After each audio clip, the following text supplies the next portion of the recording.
Hello super learners, क्या हाल चाल। I really hope कि आप फिट फाइन और बढ़िया हो। कॉन्स्टेंटली मुझे एक सवाल पूछा जा रहा है आजकल, और ये सवाल ऐसा नहीं है कि पहली बार पूछा जा रहा है, पहले भी लोग पूछते थे। बट अब ये सवाल के ऊपर मैं आपको कुछ बताना चाहता हूँ जो बहुत इंपॉर्टेंट है। एंड द क्वेश्चन इज कि जो सर सिलेबस कब तक कंप्लीट करा दोगे।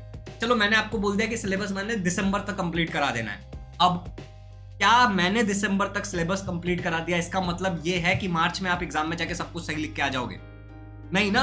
मैंने क्या देखा है पता है? अपने अनुभव से मैंने ये देखा है कि जिन बच्चों का ना फटाफट सिलेबस कंप्लीट हो जाता है उन बच्चों को सही से कुछ नहीं आता है। पता है, तुम सोच के देखो ना कि कोई एक ऐसा स्टूडेंट है जिस चीज को करने में एग्जैक्टली 10 महीने लगने वाले वो 4 महीने में करके बैठ जा रहा है। बाकी का टाइम वो सोता रहेगा, रिवीजन नहीं करेगा, नुकसान हो जाएगा उसका। पॉइंट समझ आ रहा है? अब ये जो सवाल है कि सर सिलेबस कब तक कंप्लीट करा दोगे, ये सवाल कुछ सही भी है, but again it is very important कि सिलेबस कंप्लीट हो जाने से नंबर नहीं मिलते। नंबर इस बात के मिलते हैं कि आप एग्जाम में कितना सही लिख के आ रहे हो। Please focus on it. Exam में कितना सही लिख के आ रहे हो, इस बात के नंबर मिलते हैं। अगर आप इस बात से एग्री करते हो तो कमेंट में डालना। कुछ बच्चे ऐसे एग्री लिख देना कमेंट में। कुछ बच्चे ऐसे होंगे जो अब आर्ग्यू करेंगे कि सर लेकिन अगर सिलेबस ही कंप्लीट नहीं हुआ तो नंबर तो कम आ जाएंगे ना। नंबर तब भी कम आएंगे अगर सिलेबस पूरा कंप्लीट हो गया लेकिन एग्जाम में लिखने के लिए चीजें याद नहीं आ रही है। समझ रहे हो ना? 85-90% 95% सिलेबस कंप्लीट करना इट्स ओके, बट उसका रिवीजन ज्यादा से ज्यादा करो। समझ रहे हो? आंसर राइटिंग करो। अब जो बच्चे मेरे पास अभी बैच ज्वाइन करने आते हैं, ठीक है, मैं आपको बता रहा हूँ हमारा सिलेबस जनवरी तक कंप्लीट हो जाएगा। जो बच्चे हमारे पास पहले से हैं, मतलब 10th के अलग अलग बैचेस है ना, तो कुछ बच्चे ऐसे थे जो अप्रैल से थे, कुछ बच्चे ऐसे मई से, सितंबर से, अक्टूबर से, ऐसे अलग अलग। अक्टूबर तो भी आया नहीं, ओके। तो अलग अलग बच्चे हैं जो थे। तो जो बच्चे मेरे पास स्टार्टिंग से थे ना, स्टार्टिंग से, उनका नवंबर तक कंप्लीट हो जाएगा सिलेबस। समझ रहे हो? या अक्टूबर एंड तक कंप्लीट हो जाएगा, मैक्सिमम नवंबर। और अब जो ज्वाइन करेंगे उनका जनवरी तक हो जाएगा। कैसे? देखो, बात को समझना। इवन दो हमारा बैच आरंभ बैच है, जिनको कॉन्टेक्स्ट नहीं उनके लिए, इवन दो आप मेरे पास नहीं थे लेट्स से, या फिर आप कोई ऑफलाइन क्लास में नहीं जाते थे, कोई ऑनलाइन क्लास में नहीं जाते थे, बट क्या आपने गुरुत्वाकर्षण चैप्टर नहीं पढ़ा? ग्रेविटेशन नहीं पढ़ा? पढ़ा है ना, कुछ तो आता है। तो लेट्स से एक ऐसा बच्चा जो मेरे पास अप्रैल में आया था, जो पूरा ब्लैंक था, जिसको कुछ नहीं आता है, उसको जब मैंने ये चैप्टर सिखाया तो मुझे 8 घंटे लगे। तो क्या अब आपको मैं वही चीज सिखाऊंगा 4 घंटे में हो जाएगा? सोच के देखो, 4 घंटे में हो जाएगा? बिल्कुल हो जाएगा। बट अगेन एक इंपॉर्टेंट पॉइंट, प्लीज ध्यान से सुनना, बहुत ध्यान से सुनना इस बात को। एग्जाम में अगर आपका गोल है कि 85, 90, 95 एंड ऊपर स्कोर करना, तो आपको ना गलतियों को कम करना पड़ेगा। नंबर को मैक्सिमाइज करने के लिए, मैक्सिमम नंबर लाने के लिए मिनिमम मिस्टेक करना है। क्योंकि क्या होगा ना कि अगर आपका सिलेबस अच्छे से कंप्लीट हो गया है, आप ठीक ठाक सा रिवीजन भी कर रहे हो, थिंग्स आर गोइंग गुड, ठीक है, टेस्ट वगैरह में भी अच्छे मार्क्स आ रहे हैं, अब आप 85% तक तो पहुंच जाओगे, 80% तक तो पहुंच जाओगे।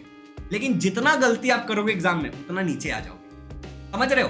तो तरीका क्या होना चाहिए मैं वो भी आपको बता देता हूं। अगर आप कोई ऑनलाइन क्लास, ऑफलाइन क्लास या कहीं जगह ज्वाइन करने वाले, या फिर अगर आपका कोई क्लास है अगर आप देखते हो, तो मैं as a teacher who is 8 year experienced, उसने ये सीखा है कई सारे दूसरों के क्लासेस पे काम करके, खुद का एक इंस्टीट्यूट रन करके, ठीक है, as a school teacher and everything. I have learn this कि इस पॉइंट ऑफ टाइम में यहाँ से जो पढ़ाने वाला सिलसिला शुरू होता है वो कुछ ऐसा होना चाहिए कि जो टर्म 1 का पार्ट था उसका रिवीजन कराओ थोड़ा सा स्पीड बढ़ा करके, ठीक है, और जो टर्म 2 वाला पार्ट है उसको बहुत अच्छे से डिटेल में पढ़ाओ। क्योंकि टर्म 2 में बहुत सारे इंपॉर्टेंट चैप्टर, एग्जांपल के लिए साइंस का लेता हूं मैं, कार्बन, मेटालर्जी इंपॉर्टेंट है, लेंसेस इंपॉर्टेंट है, रिफ्रैक्शन ऑफ लाइट इंपॉर्टेंट है पार्ट 1 से, पार्ट 2 से माइक्रोबायोलॉजी, एनिमल क्लासिफिकेशन, बायोटेक्नोलॉजी, ये सारे इंपॉर्टेंट चैप्टर जो हैं वो टर्म 2 में आते हैं।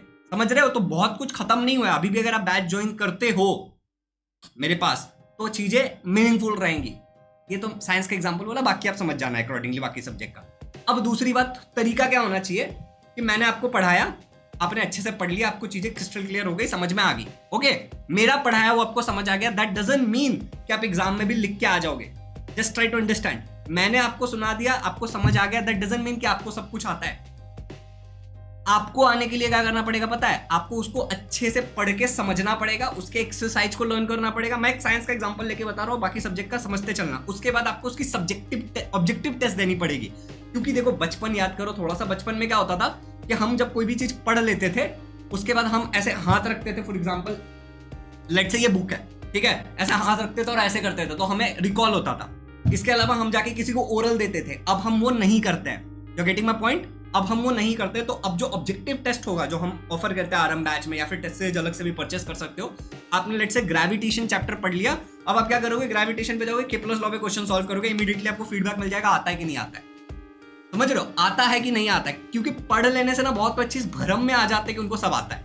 एग्जाम में जाओ गोबर, समझ रहे हो, तो वो ऑब्जेक्टिव टेस्ट हेल्प करने वाला है। इसके अलावा चैप्टर वाइज सब्जेक्टिव टेस्ट भी होना चाहिए, समझ रहे हो। तो जैसे आपने ग्रेविटेशन दिया, मैं क्या करता हूँ, अब जब मैं वापस पढ़ाने वाला हूँ आगे से, अक्टूबर से जो मैं पढ़ाऊंगा बच्चों को, अब फ्रॉम 15 अक्टूबर ऑनवर्ड्स, या फिर मान लो सेकंड वीक ऑफ अक्टूबर से जो मैं बच्चों को पढ़ाने वाला हूँ, रिवीजन भी कराने वाला हूँ, आगे का भी पढ़ाने वाला हूँ, तो उसमें क्या होगा, जैसे एक चैप्टर का रिवीजन कराया या फिर एक चैप्टर पढ़ा के हुआ ना, immediately I will give the student a single chapter wise test होगा। तो मैं एक एडिटिंग में यहाँ पे स्क्रीन पे लगा दूंगा कि कैसा होगा वो, ठीक है, किसी एक चैप्टर का डेमो लगा दूंगा, तो आप देख लेना।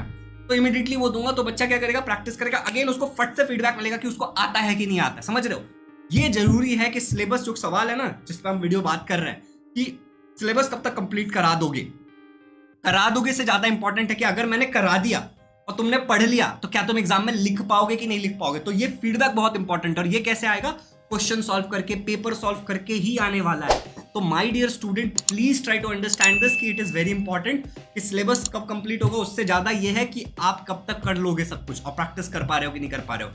इसके अलावा क्या होता है ना कि बहुत सारे बच्चों को ना पर्सनल लेवल पे इश्यूज आते हैं, हैंडराइटिंग रिलेटेड इशू हो सकता है, पेपर प्रेजेंटेशन रिलेटेड इशू हो सकता है, या फिर टाइम टेबल फॉलो नहीं हो पा रहे, या फिर कुछ और। तो उसके लिए ना कोई ऐसा होना चाहिए जो आपको पर्सनली मेंटोर करे, समझ रहे हो। अगर ऐसा कोई पर्सनली मेंटोर करने वाला नहीं है तो भी दिक्कत होगी। तो अगर आप हमारे बैच में होते हो आरएम 2.0 में, या फिर आप टेस्ट सीरीज भी इवन ज्वाइन करते हो, तो आपको पर्सनल मेंटोरशिप मिल जाएगा, समझ रहे हो। अगर आपको ज्वाइन करना है, you can call on number 8527529111। आपको मैं या फिर नीलिमा मैम कोई कॉल करके गाइड कर देंगे और डायरेक्ट ज्वाइन कर लो। 6000 रुपीज में है, 5-6 महीने बाकी हमारे पास, बहुत जबरदस्त पढ़ेंगे एंड लास्ट मोमेंट तक भाई तुम्हारे साथ है।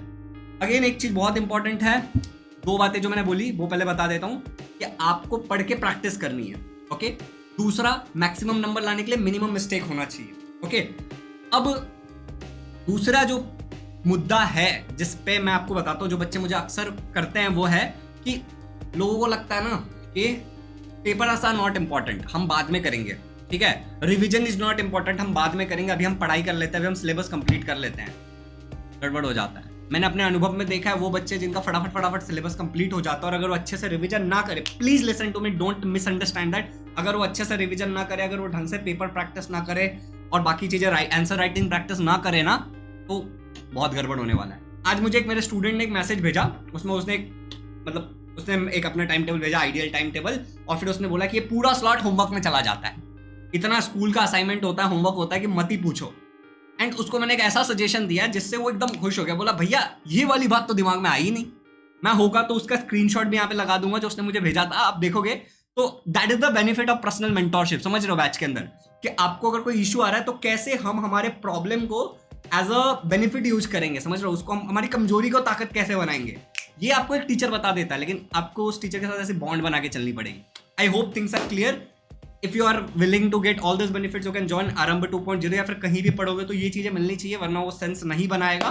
And thank you so much, love you all. Channel पर नए हो तो सब्सक्राइब करना, वीडियो को शेयर जरूर करना किसी एक दोस्त के साथ जो सिलेबस कंप्लीट करने के पीछे पगलाया हुआ है। Happy learning.